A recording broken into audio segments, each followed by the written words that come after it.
At just 20 years old, Mike Tyson was already tearing through the heavyweight division like a raging firestorm. He had a nice long rest there, but he has felt. Back comes Shelby, got a right uppercut, another right uppercut. Tyson has both. Three times, how much more punishment? He was facing demons with more size, Three, it's all over. He's more experience, and more reach. If they can find some fights, then. But every single one of them left the ring with their skulls shattered. Very quickly. Uppercut, and Marvis is hurt.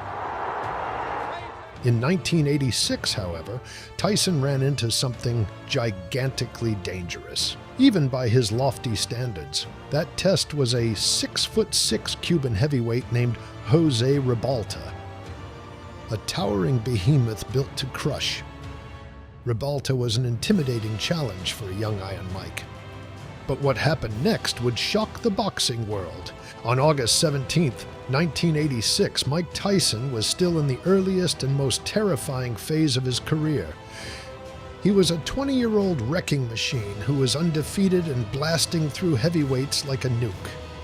In July 1986, Tyson had just beaten the highly rated Marvis Frazier in 30 seconds.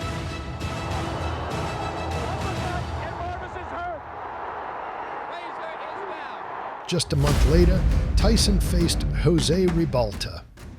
This man wasn't just another opponent on the record sheet. He was a towering 6'6" heavyweight with a long frame, heavy build, and the kind of physical strength that made him a nightmare to deal with at range. Ribalta had built a solid professional career with respectable wins and a reputation for durability and toughness. He wasn't easily intimidated, and his size alone made him one of the most physically imposing opponents Tyson had ever faced at that point.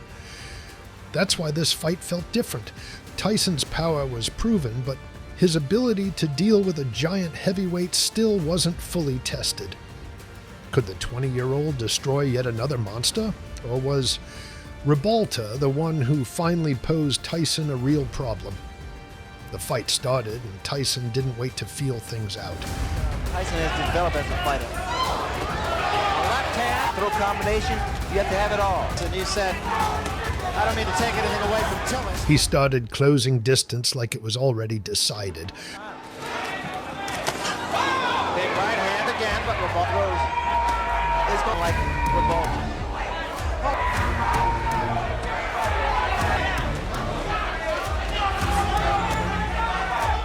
Ribalta tried to use his reach to keep the fight long. Yeah, just tremendous body shots and what an uppercut. Kevin Rooney in Tyson's corner saying, But the ring started shrinking fast. lost it behind his back. Not running to make Tyson respect him. With Tyson pressing forward like a tank, Ribalta's foundations were badly shaken. Tyson's invited. Was an uppercut. What a shot. Ribalta survived the scare, but he still had to dig deep.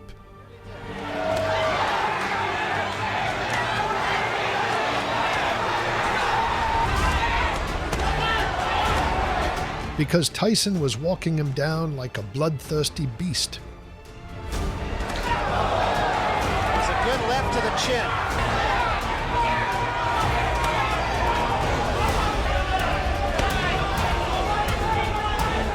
With nowhere to go, Ribalta had no choice but to hug Tyson at every opportunity. Shots are so hard, there's a distinctly different sound. Very, very clean, very clean. We'll just sit back and let you lose punches.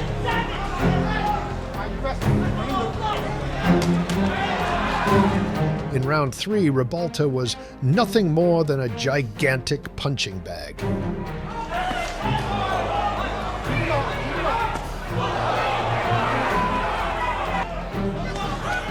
The fight turned into a trap in round 4, with Ribalta caught in no man's land. Fuck it. We will game plan is starting to work now. Either they won Tyson. Every exchange felt like Tyson was one step closer to lynching the Cuban monster. Thinking of his corner, Rebalta's been trying to throw some straight right hands. Right? It's not going to work. Rebalta got himself in trouble on the ropes again. Tyson just turns up. Knowing that he was behind on the scorecards, Rebalta tried to fire back and stay alive in round 5. Between rounds, okay, now you can start to dumb it. There's an uppercut by Rebalta. Tyson right back with 2 shots to the body. But Tyson absorbed nothing and gave back more of that nasty pressure.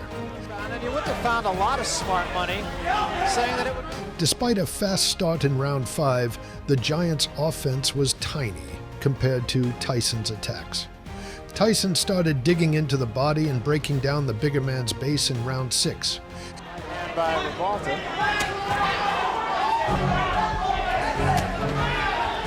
Yeah, because unlike Tillis or Green, as he mentioned, too much from Rebalta. It was a combination from Rebalta and also a low blow by Rebalta. And you could see Rebalta now fighting at snail's pace.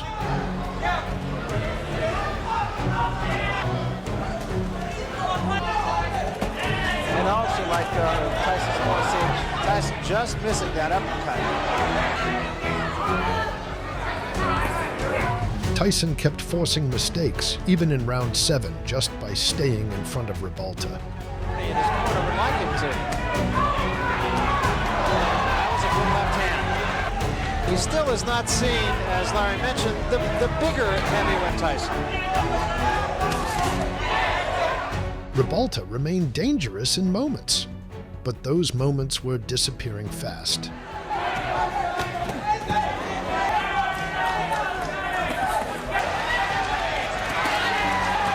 There was a big right hand. At this point, it was no longer competitive, but endurance versus inevitability. But it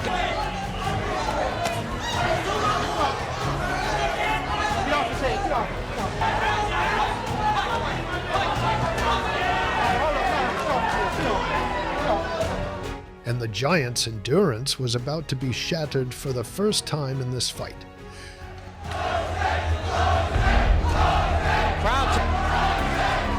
There's a big right hand, and Rebalta is about to go.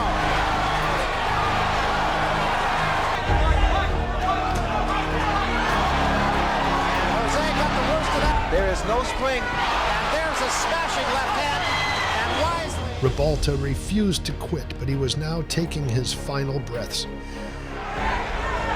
Listing. Another big right hand, back to the body.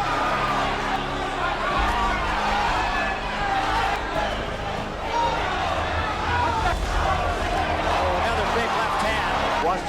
Watch for a straight right hand. Oh, that right hand.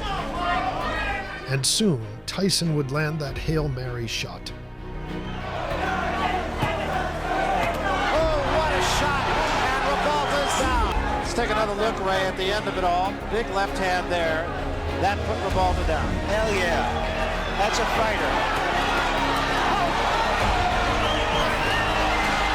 The referee stepped in to stop this massacre and hand Tyson the biggest and baddest victory of his career up until that point. In fact, it was so monumental that Tyson would go on to fight for the WBC heavyweight title one fight later and become the baddest man on the planet. At just 20 years old, Mike Tyson wasn't just winning fights. He was dismantling fully grown heavyweights like they didn't belong in the same sport as him. Every opponent came in with a plan, a size advantage, or a belief they could survive the storm, and every single time, that belief got stripped away round by round. Against a physical giant like Jose Rebalta, it was supposed to be different. The size, the reach, the raw strength. On paper, it looked like the kind of matchup that could slow Tyson down or at least test him deep into the fight. But once the bell rang, all of that just started fading under pressure. Tyson didn't just beat Rebalta, he broke him down in layers, forcing a 6'6" heavyweight into survival mode, then into exhaustion, and finally into collapse. That's what made Tyson so frightening at 20. It wasn't just power or speed, it was the way he removed every advantage his opponents had and turned the fight into something they couldn't escape from. Ribalta didn't get outclassed in a moment. He got worn down until there was nothing left to stand on.